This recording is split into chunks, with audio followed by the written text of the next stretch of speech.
It was too late. Diana wasn't sure how late it was, but she was damn sure it was too late for anyone to call. She hoped it was Marty's phone. Anyway, she just covered her face with a pillow and said thank you loudly when the call stopped after the fifth ring. She had just managed to get comfortable when the bell rang again. "Damn it!" she screamed, opening her eyes again. "Martin, answer your damn—" The words stopped suddenly when she realized that her husband was not in bed with her. She glanced at the clock, 3:37 a.m., as she picked up her phone from the nightstand and wondered why her husband wasn't there. He was there when they went to bed a few hours ago. "Yes. Hello, hello?" She muttered something into the phone. "Is this Diana Miller?" Yes, that's true. Who is this?" "Are you Martin Miller's wife?" "Yes, for God's sake, yes. Who is this?" "Mrs. Miller, this is the emergency room at Northtown Medical Center. Your husband was brought in about an hour ago, and we had your contact information from the incident a year ago. He got into a car accident. Could you come over right now? My God, is he okay? I have no right to discuss his condition over the phone, ma'am. Please come. Yes, sure. I'll be there as soon as I can." She ran upstairs where her daughter was sleeping. Dallas, named after the city in which she was conceived, attended a local university but lived at home to save money. She enjoyed living in the dorms her freshman year, but as she got older, she realized that living close to campus would not be conducive to her studies. "Dal, wake up. Nothing. Dally, wake up." This time, pushing her lightly on the shoulder. Still nothing. "Dallas, wake up." Dallas sat up straight in bed and tried to force her blurry eyes to focus. The light was on in the room. "Dallas, your father was in an accident. He's in the emergency room. You need to get dressed. We have to go." She rolled out of bed and pulled her nightgown over her head, not thinking about the fact that at the age of 20 she was standing naked in front of her mother. For her part, Diana didn't even notice, as she was too busy pulling out clothes for Dallas. Finally dressed, the two women drove to the hospital as quickly as possible. Dallas began bombarding her mother with questions about what happened, but Diana had no more information. It seemed like an eternity before they got there, but it was only about 10 minutes considering the lack of traffic. They were shown to Martin's room in the emergency department and were shocked by his condition. He was covered in bandages and clearly unconscious. They were given forms to fill out. "Your grief does not free you from paperwork." Dallas moved her chair to be closer to her father. They stayed there for about an hour before a man and woman in police uniform entered. "Good evening, ma'am. I'm Officer Gail Stanton, and this is my partner, Robert Hansen. We were the first to arrive at the scene. Any news on how he's doing?" "Nobody told us anything, officer," Diana answered. "Oh, this is my daughter, Dallas. We need to ask you a few questions. I know now is not the right time, but it's better to do this as soon as possible." "Certainly. Do you know what your husband was doing on the street at such a time?" "He was at home, and we went to bed together around 10 p.m. I didn't even know he was gone until the hospital called." "Ma'am," said Officer Stanton Dallas. "Can you confirm this?" "Actually, yes. We watched a movie on TV which ended at 10, and then we all went to bed. I saw Dad go into the bedroom with Mom." "What movie?" "Something with Keanu Reeves. Some kind of action movie. Dad chose him. It was his turn." "Did you have any special problems? Maybe financial or marital? Nothing that all married couples haven't faced?" "No special problems, no.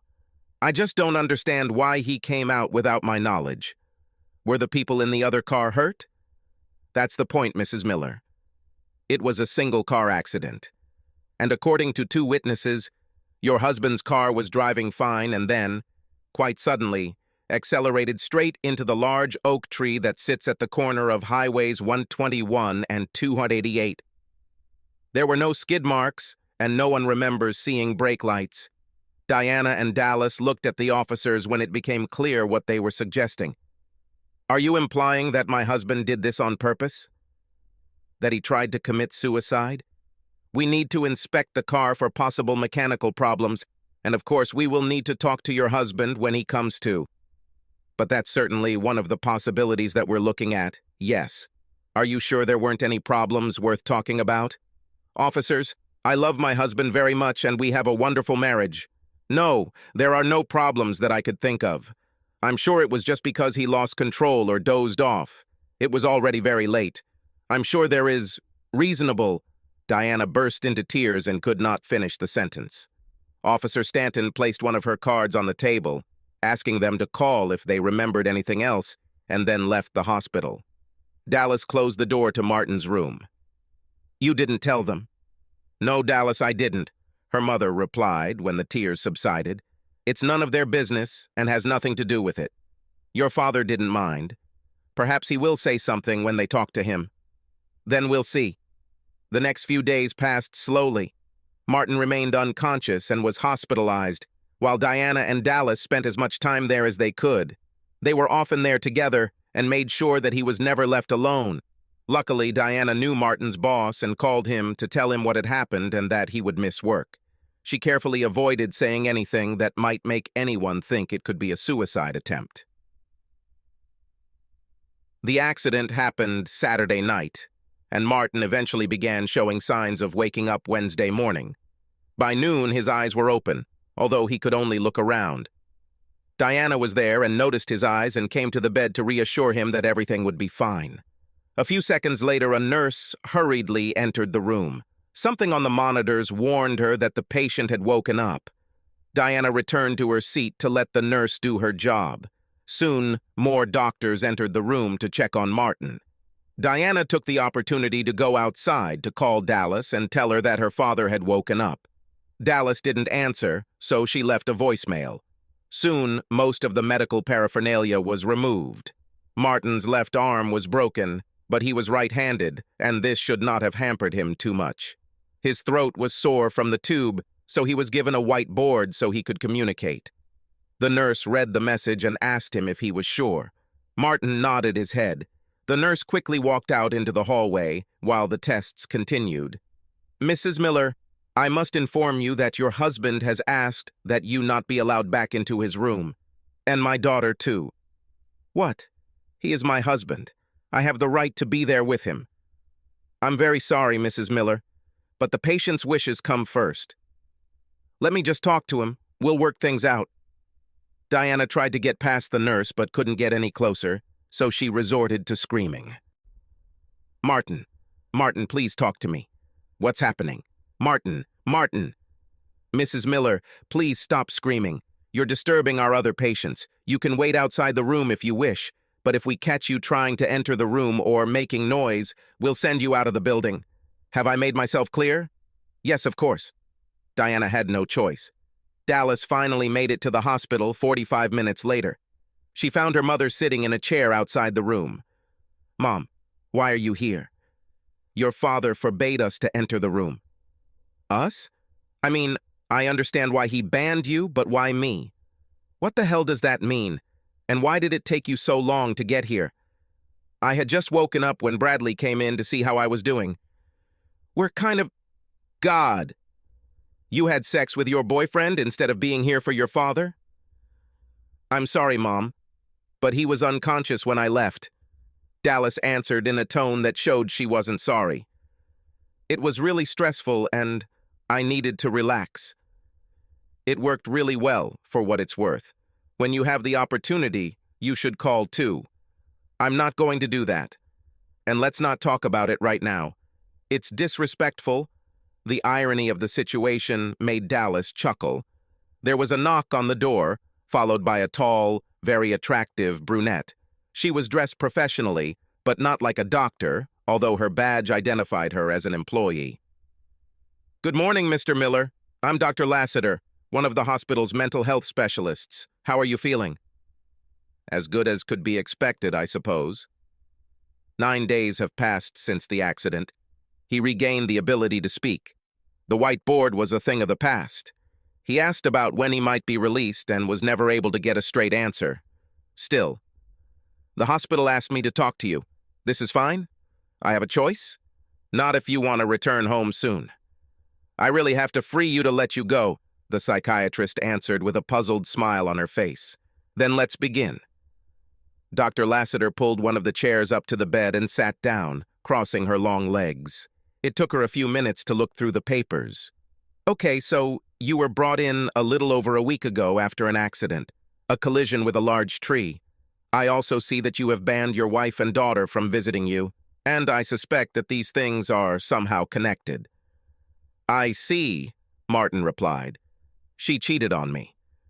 Unfortunately, this is a common occurrence these days, although it rarely leads to such a reaction. Is there more to this? Martin was silent for several minutes. He really didn't want to talk about it, especially with a pretty woman. He wondered if they had a guy, a really old guy that he could talk to. Dr. Lassiter waited patiently. This wasn't the first time she had to wait for someone to force herself to speak. Her patience was rewarded. I suffered from depression, I think. Nothing that was diagnosed or anything like that. I was just, well, like I said, depressed. From something specific or just in general? I think I couldn't, since I didn't have erections. A little more than a year. After the previous accident, right? Of course she knew. She probably had his entire medical history in her hands. She just wanted to make him say it. Right. It wasn't even an accident. I was in the back seat, my boss was in the passenger seat, and his boss was driving. We were hit from behind. There were no airbags or even very large damage, but I was not prepared for that. I hit my head on the seat in front of me. I'm guessing that was the reason. The report says you suffered a blow and a mild concussion. My doctors couldn't explain it. None of the drugs, it didn't work at all. They ran a bunch of tests, some multiple times, and the best explanation I got was that something happened, and part of my brain was damaged. So you couldn't achieve erections, which led to your wife eventually becoming dissatisfied with your sex life, which in turn led to her having an affair. This eventually wore you down and led to the events of that evening. Is this something like this? In a nutshell, yes. And how long did it take before your wife did this? 7 or 8 months, I think. We tried to take care of things in other ways. Well, you know there are certain kinds of helpers. Yes. I understand how it works, Mr. Miller. I've already had sex before. Of course, sorry. I just feel a little uneasy. Anyway, at first everything was fine, and we hoped that my ability would return. We'd talk about spending the entire weekend in bed, having a really good time. Of course, this never happened. Eventually, this went on for so long that she decided to take care of her needs elsewhere. Did she discuss this with you beforehand? No. I found out about this when I came home from work early. Cliché, I know. And not only was she at home with her lover, but my daughter and her boyfriend were there too. Did they do it as a group? Dr. Lassiter asked, shock evident in her voice. No, thank God. Diana and Bill were in the bedroom, and Dallas and Brad were in the living room. That's how I found out my wife was cheating on me, and my daughter knew about it and apparently approved. Which explains why your daughter was also banned. Yes. Oh, and if I haven't mentioned it before, Bill, Brad's father. We knew him before by chance, as the father of our daughter's boyfriend. I later learned that it was the daughter who suggested Bill to her mother. This is another blow. Did you confront them? Well, not quite. Perhaps if Dallas hadn't been there, I would have run into Diana, but I'd already seen enough of my daughter's anatomy. Then I left. How did the explanation go then? Not what I expected. She was sorry that I knew this, but she made it clear that if I could not take care of her, she would delegate it to someone else, and she preferred a full-time partner, as she put it, to having everyone time to find someone new. Bill was single and had similar needs, so he was her choice. Your actions? What could I do? She was right about me not being able to have sex. It wasn't her fault that I couldn't, so she did what she had to do. What if, hypothetically, she asked you in advance? Would you agree? You know, I thought about it a lot, and part of me wanted to say that I would agree because I loved her and wanted her to be happy. But I don't think I would be happy with that. We made vows, we made promises, and one of them was in sickness or in health.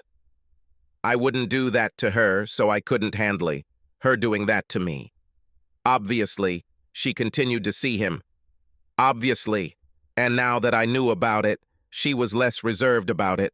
I don't know if she started doing it more often, since I don't know how often they did it before, but where before it was limited to the day when I was at work, it now included trips to the store on the weekends, and part of that time was clearly spent with Bill. It must have been difficult. Difficult? That doesn't even begin to describe the situation. But again, I didn't think I could do anything. She deserved a sex life, but I couldn't provide it, and it was all killing me. Tell me about the night when the accident happened. The whole family watched the film on TV. I kept my pain, that is, emotional pain, to myself. I think it was a mistake, but I didn't want to burden Diana or Dallas. They kissed and hugged goodnight, while I got a good night from Dallas. I think it was at that moment that I realized that she had completely lost respect for me as a father and as a man. I could hardly blame her, since I didn't respect myself either. I got ready for bed, as usual. Diana did the same. Everything was the same as always. Every night, the same thing. I waited until Diana was asleep, then got dressed and grabbed my wallet and keys. I went upstairs and looked into Dallas's room. She was also sleeping. I blew her a kiss and said goodbye. I went and got into my car. I knew there were airbags there, but I thought if I hit it hard enough, it wouldn't matter. I didn't have a specific plan, I just drove around the area. I knew about the big oak tree, drove past it for the first time and realized that there were no obstacles and a fairly direct approach. I drove around again and headed straight towards him. They sat in silence for a few minutes, both letting the story process in their minds. Finally, the doctor spoke. "Mr. Miller, I want to thank you for being so open and honest with me. That's a great rarity. I'm going to let you rest a little and think about what you've told me. Is it okay if I come back tomorrow?" "I'm not going anywhere," he said sarcastically. They shook hands and Dr. Lassiter left the room. Martin took his mobile phone, which he had left at home that night, and which Diana had brought him before he told her not to, and answered several messages and emails. He also informed his boss of the latest news. Then he closed his eyes and tried to get some sleep. Returning home, Diana tried to control herself. She got the impression that Marty was fine with her meeting Bill, that he had given it to her as a gift because he loved her so much.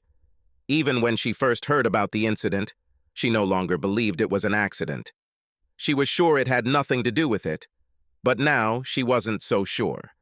She suspected the police were talking to her husband, but hoped he didn't say anything about her relationship with Bill. The police didn't contact her again since sex outside of marriage isn't technically a crime. So maybe they just thought it was a suicide attempt and left it at that. Case is closed. However, he never really minded. Isn't it? If so, she couldn't remember it. And besides, she wasn't going to live a life of celibacy just because some idiot decided to frame her husband's boss. This wasn't what she signed up for, and she sure as hell wasn't agreeing to it now. Once Marty returned home, she would try to be more aware of his feelings, more reserved in her relationship with Bill. But there was no way she was going to give up. The next morning, as promised, Dr. Lassiter came in. Marty noticed the external changes in the good doctor's outfit. Alas, little Marty remained a recluse. "How are you feeling this morning, Mr. Miller?" "Not much has changed since yesterday, Doc. Ready to go home, but I think it's up to you." "Well, partially, but you are detained for 72 hours. As required by state law, the countdown of this time begins with our conversation yesterday, so at least 2 more days." "It's okay, Doc. At least the food here isn't that bad." They laughed together. "An oldie but a goodie," Dr. Lassiter noted.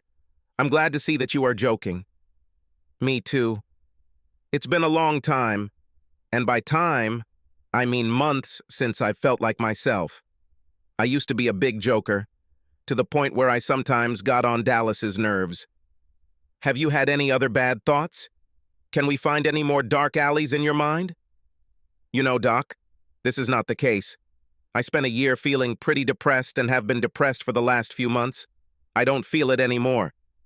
It gave way to anger and disappointment. Disappointed with Diana and Dallas, of course, more with Diana, but mostly disappointed with myself for not standing up for myself, for not letting my wife know that what she was doing was unacceptable. Do you intend to take this position now? Undoubtedly. While I admit I'm tempted to just get a divorce, I have to accept some of the blame for letting her get over me. But if she agrees to stop seeing Bill, then I'm ready to see a counselor and try to repair our marriage. I can appreciate your determination, Mr. Miller. I rarely see such a turnaround happen so quickly. I had a lot of time to think while I was lying here before we met. I appreciate that you gave me the opportunity to express this, to tell someone about it. This allowed me to focus on my thoughts. Excellent, Mr. Miller, simply excellent. In that case, I'm going to finish today. I'll stop by tomorrow for one last chat, but I see no reason why you can't leave on schedule. I'm looking forward to it, Doc. Diana and Dallas were there to pick him up when he was released. If he was going to try to change things, he needed to start by acting as if things were going to change. The airbags were surprisingly effective, much more effective than Marty expected. The worst part was the concussion he suffered, which required him to spend a lot of time resting and relaxing in the dark. The TV was turned off and some soft music was playing in the background. His wife and daughter fawned over him. Everything was fine for a little over a week until Diana announced that she needed to go shopping. "No," Marty said calmly. "What?" Diana answered, confused. "Marty, there are things we need, including some of your healing creams. Make a list for Dallas. She can go." "Why are you dragging me into this, Dad?" "Besides, I have plans to see Bradley." "Then you have an incentive to finish your shopping quickly, don't you?" Diana, list. "This is funny, Martin. You can't just come home and turn everything upside down. Dallas has plans, and I go to the store, and that's final." "Are you taking me for a fool, Diana?" "Fool? No, Marty, of course not. Why are you asking about this? You think I don't understand that these shopping trips are an excuse to see Bill? I never forgot to come home with groceries, Martin. Never. Yes, and this is an excellent cover, but you've been gone too long, and not only that, but I can see it in you. In your eyes when you don't look at me. In your clothes when they don't look quite right. In your makeup, it's always a little different. At least you spent some of your time with Bill, and that won't happen anymore." The shock in Diana's eyes was obvious, and Dallas suddenly felt a little more respect for her father. "Marty, please. We have already discussed this. Now I will do my best to be more careful. Apparently, I've become a little too relaxed about my meetings, but of course I won't give up on it. I have the right to have a sex life, and I intend to have one. So our vows didn't mean anything? Leave everyone else? In sickness and in health? Well, that's part of the disease, and you don't leave others behind. But you will do it right now. You stop seeing Bill, and we go to a counselor to repair our marriage, or not. And I'll call the divorce lawyer on Monday. You won't do this, Martin Miller. Don't you dare threaten me. If I could have sex with you and only you, I would. But I can't. And it's not my fault. I didn't cause the accident. I wasn't even there. Suddenly, because I had nothing to do with it, my sex life is over, and I should just accept it? It will not happen. So, I'm going to go shopping, see Bill, and take care of my needs. If you want to talk about it later tonight, we can do that. But don't you dare think you can dictate to me what I can and can't do." Without waiting for another word from her husband, Diana walked out of her front door, closing it with a crash that rattled the window.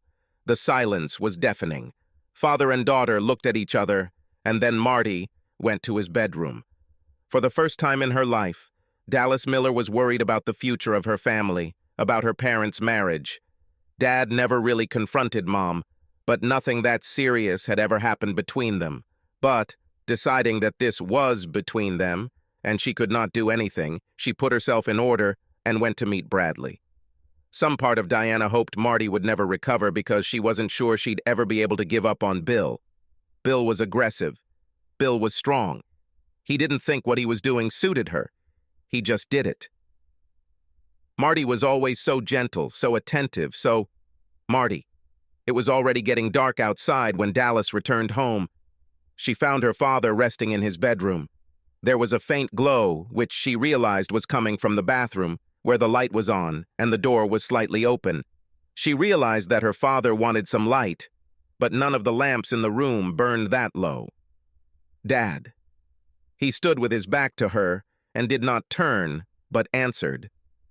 "Dallas, I'm sorry." This caught his attention, so he carefully sat up in bed and turned to see his daughter quietly crying in the doorway. "What are you talking about?" He had stopped calling her all the little pet names he had previously used after he found out that she had helped her mother find a lover, and he was hesitant to do so now, even though she was in tears. He couldn't help but think it was all a setup. Dallas walked closer until she was right at the foot of the bed. "I'm sorry for what I did. I was just trying to help my mom, you know? She was so upset about what you had to go through and that you couldn't." Their gazes met for a moment. "Well, you know what you couldn't." And Bradley's father had been going through the same thing ever since Mrs. Coyle died. Bradley says his dad always talks about how much he misses her, especially nearby.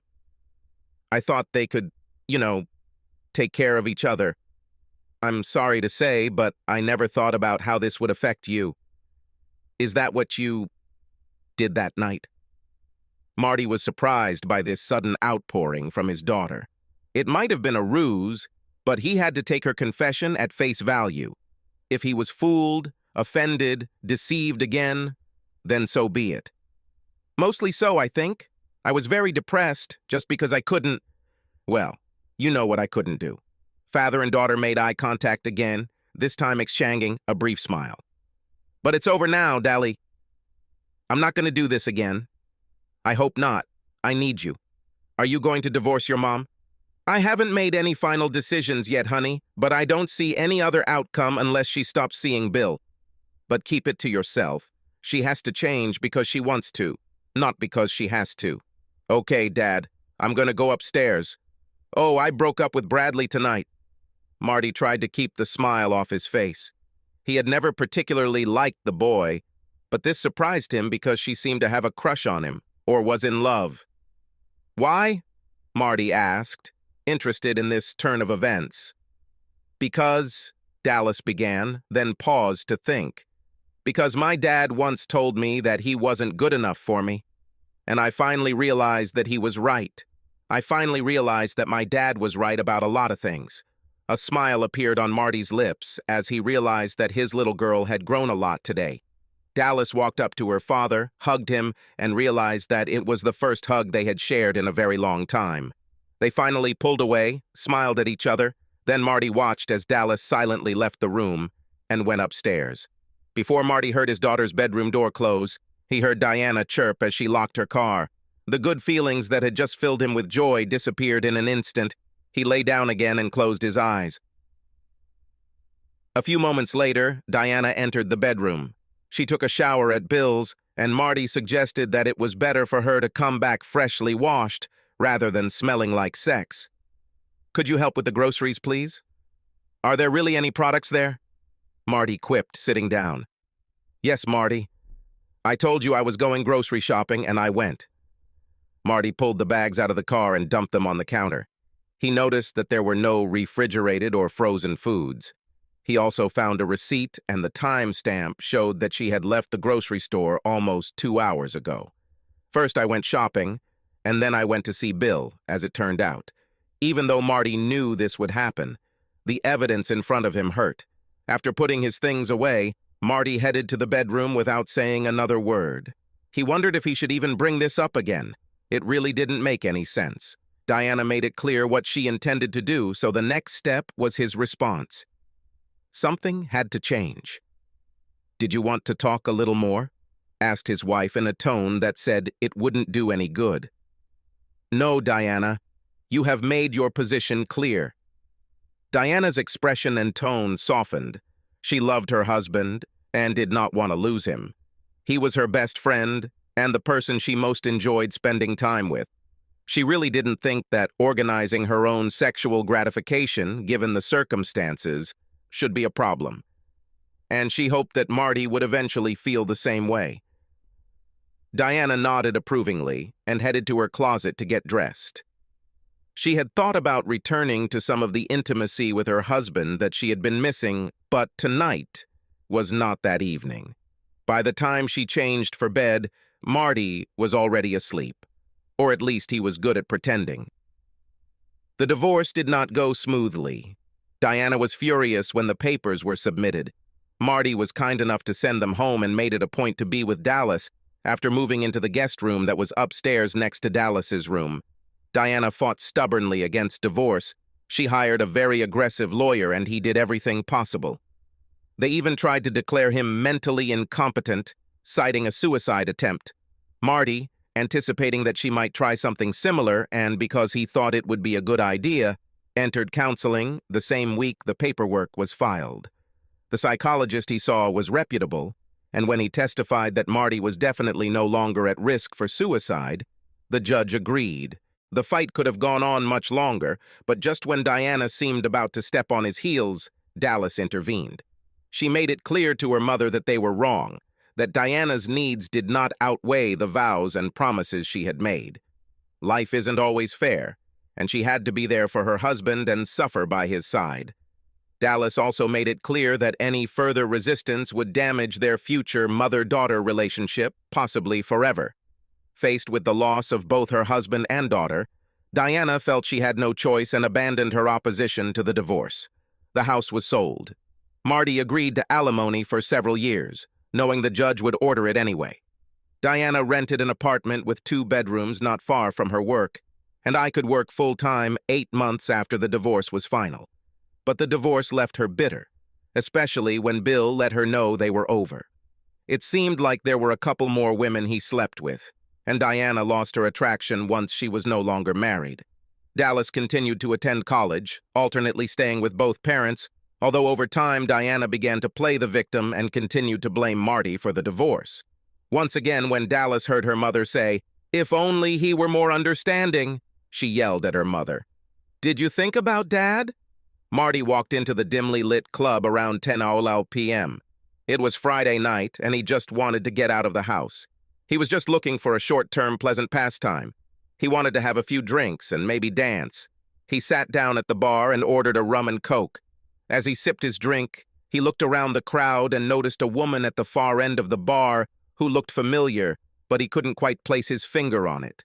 An almost empty glass of wine stood in front of her. Her hair was dark brown and long, and her dress barely covered her breasts. Marty looked at her closely and remembered. A small smile appeared on his lips as he took his drink and walked towards the woman. She looked at him just as he approached her. "Dr. Lassiter?" She looked into his eyes and studied his face for a moment, but did not immediately show any recognition, and Marty thought that perhaps he was mistaken. "I'm leaving Dr. Lassiter at the hospital. Here in the real world, I'm Vicki. But I'm afraid you're putting me at a disadvantage. It's been some time, and I'm sure that you communicate with many more patients than I do with excellent psychologists. I'm much better at names than faces. Test me. Martin Miller." Vicki considered the name for a minute, and Marty waited patiently for her to admit defeat. He watched her carefully, and if you had asked him later, he would have sworn that he actually saw how in her brain caught the fire bulb. "Ah, Mr. Miller, an unfaithful wife and a rather sudden collision with a tree, if I'm not mistaken." "You're not mistaken, and I'm amazed. We only spoke twice over a year ago. Hell, almost 2 years ago. It's luck. Don't want to join me?" Marty sat down, motioning for the bartender to refill their glasses. "Thank you. I'm pleased. So what brings you here tonight? Are you dating someone?" Marty asked. "I'm trying," Vicki replied, and the sparkle in her eyes made it clear what she meant. "Really? I thought I remembered a rather impressive stone on your finger." "Perhaps it was so. It wasn't long before my divorce was final. I wore my rings while trying to convince my ex-husband, that he really had nothing in common with a 20-year-old cashier other than wanting one of her friends to join them in bed. I'm afraid I didn't succeed." "Oh my God, are they still together?" "This may come as a bit of a surprise to you, Mr. Miller, but after my divorce was finalized, I completely lost interest in Wayne's marital status. I don't have the slightest idea." "Certainly. It was a stupid question. And please call me Marty, or Martin, or even an asshole. Anything but Mr. Miller." "What did your wife call you?" "Marty." "Well, Martin, Could you take me to the dance floor? I will work. Martin asked the bartender to keep their drinks safe behind the bar, then took Vicki by the hand and led her to the dance floor. It was a fast dance, and they quickly fell into a rhythm. This song was followed by another fast song, and then a slower song began. They remained on the floor the entire time, snuggling together to the slow music. Vicki wrapped her arms around Martin's neck while his hands were pressed tightly to her back. Being a guy, Martin immediately noticed the lack of a bra. They looked into each other's eyes for a moment before Vicki laid her head on his shoulder.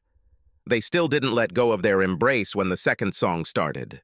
Martin was lost in the sensations of this beautiful, soft woman who smelled absolutely amazing.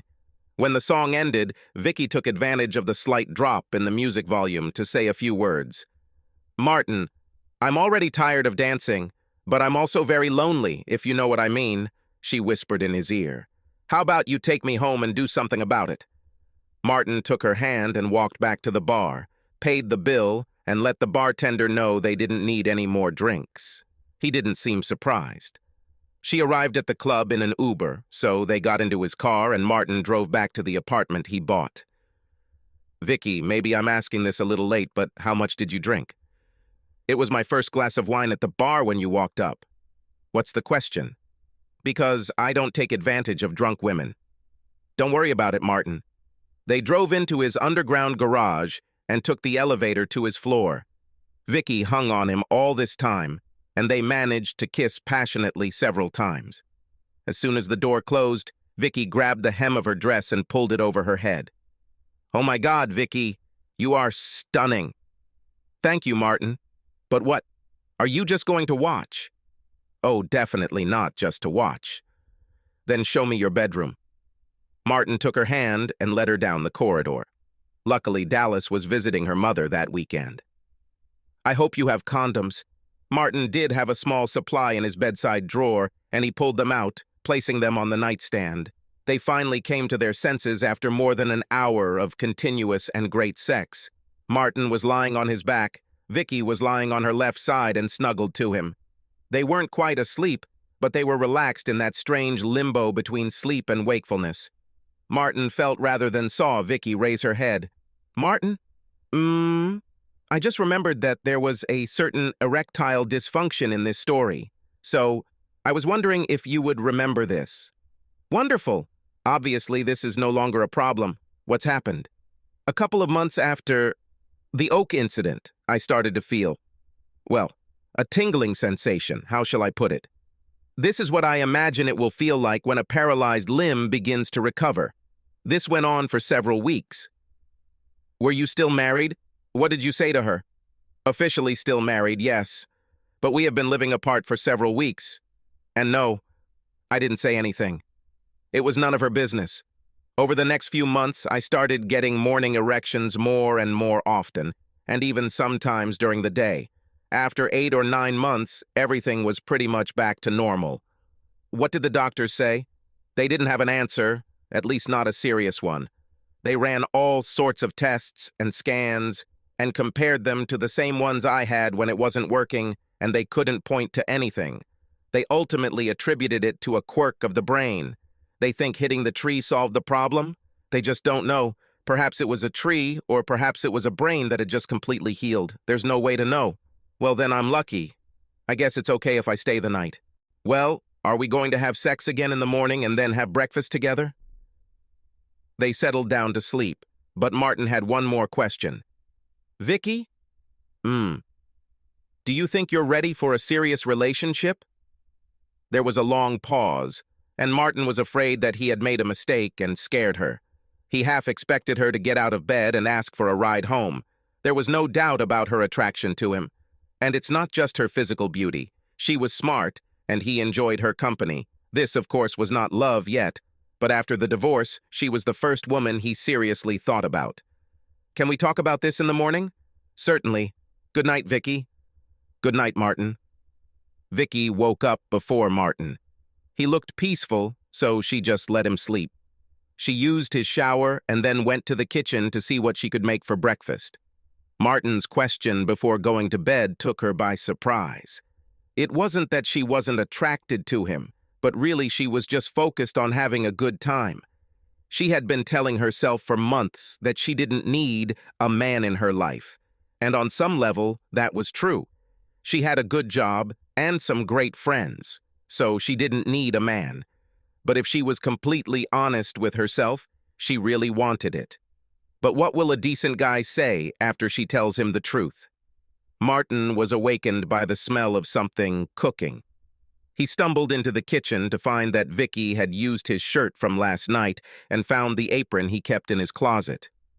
"I was going to invite you to breakfast." "It's too late now. You can invite me to lunch. Go quickly, receive a shower, and breakfast will be ready." 10 minutes later, Martin joined Vicki in the kitchen, just as she was setting up plates on the table. There was an omelet, a couple of sausages, and a piece of buttered toast. "I didn't know I had sausages there." "They were in the freezer. I hope it's edible." Martin took a bite and said it was delicious. Breakfast itself was relatively quiet, with Martin taking charge of cleaning the kitchen since Vicki had done him the courtesy of preparing the food. They chatted about nothing in particular until it was done, and when everything was put in the dishwasher, he turned to Vicki. "Are you ready to talk?" "Mostly." "Listen, Vicki, I don't want to put you in a difficult position or interfere in your affairs. If you're not interested in anything other than getting laid, then this is what it is.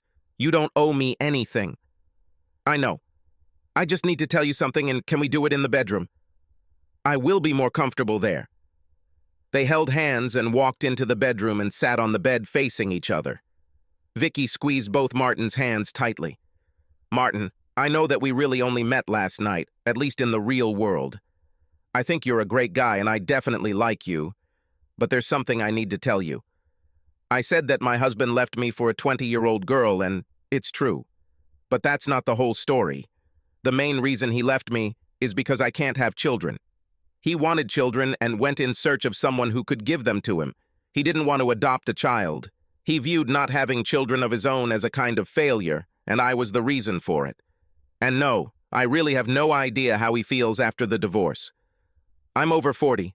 I have an adult daughter. I wouldn't mind children, but that's not a barrier." "Glad to hear that. Another thing I want you to know, well, at least I want to be honest, I'm not too proud of it. After the divorce was final, I felt pretty bad about myself. I was getting older and had just lost my husband to a woman almost half my age. I'm 37, if you're wondering. I'm interested, but in no case was I going to ask." They both chuckled slightly.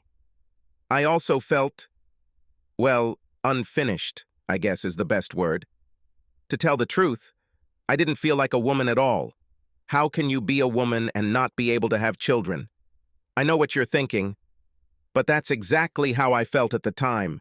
So I decided to prove that I am a woman, and if I couldn't be a woman having children, then I was going to be a woman satisfying men. Mostly anonymous, but there were a lot of them. I called myself Angela and never refused to go home with someone when I wanted. This went on for several months until I realized that this was self-destructive behavior and started seeing a therapist. Even then, I continued to do it, albeit less frequently, until I finally reached a point in my life where I could stop." "Isn't that what you were doing last night?" Martin asked carefully. He didn't judge and didn't want her to think so, but last night she was a cougar on the hunt. There was no doubt about it. Yes, it was so. I have needs as a woman and I sometimes go out to satisfy them. But if before I usually left with the one who called me first, now I am selective about who I choose. There were many nights when I came home alone and, took care of everything myself. I guess I should be glad I passed the test. Of course, Martin, I really enjoy spending time with you, and to answer your question, I would really like to explore more, but I want to be honest about what I've experienced. I actually checked and luckily didn't catch anything, which was incredibly lucky. I don't need birth control, but I can get a note from my doctor if you need proof. Assuming you're willing to try, I'd like us both to get tested and agree to be exclusive." Martin sat in silence for several minutes. Vicki waited restlessly but patiently. Finally, he was ready to answer. "Vicki, thank you for your honesty. I know it was very difficult. I think I owe you the same. Our experience is not too different. After my divorce, I was glad I went through with it, but felt depressed about my inability.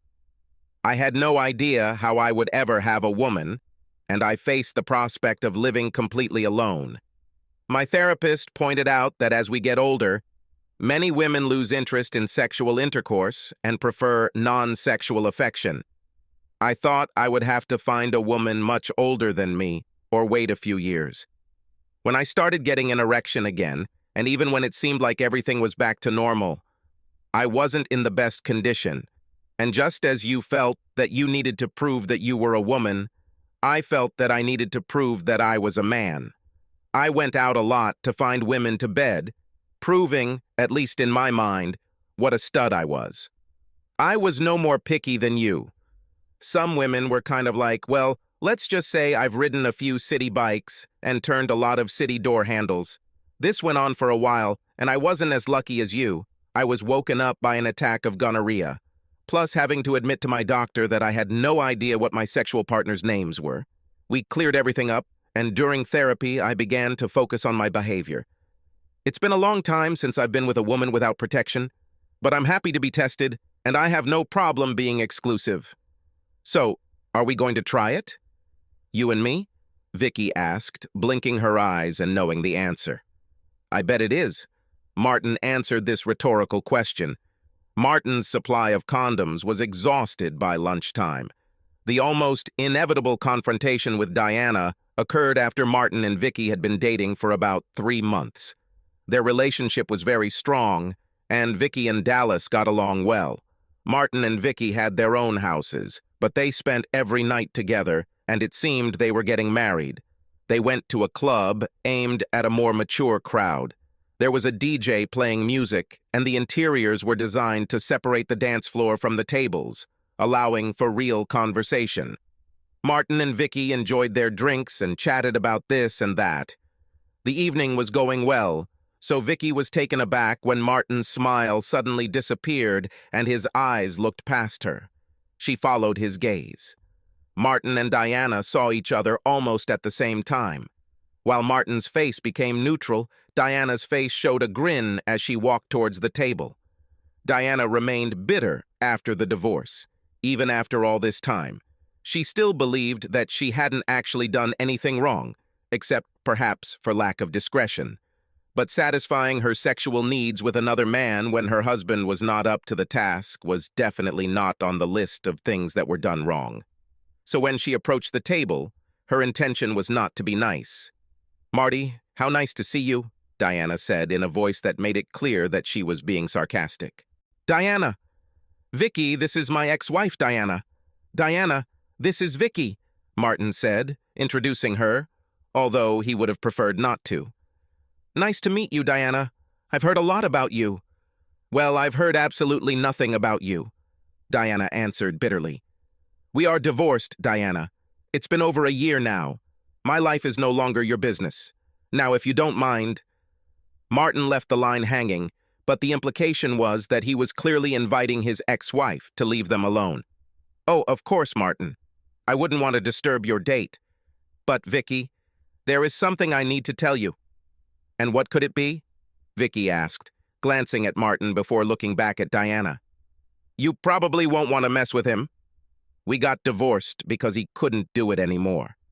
Martin watched Vicki carefully, waiting for her answer, and Vicki moved to suppress a quiet giggle. She asked Martin, raising her eyebrows, "This is true? I don't think you mentioned this." Martin just shrugged. It was Vicki's game. Diana thought she had them in her hands, that she had thrown a monkey wrench into Marty's relationship like he had done with her and Bill. She was going to enjoy this, however, her happiness was short-lived. "That's good then, because if that thing I was bouncing on last night wasn't aroused, then a real erection would probably kill me."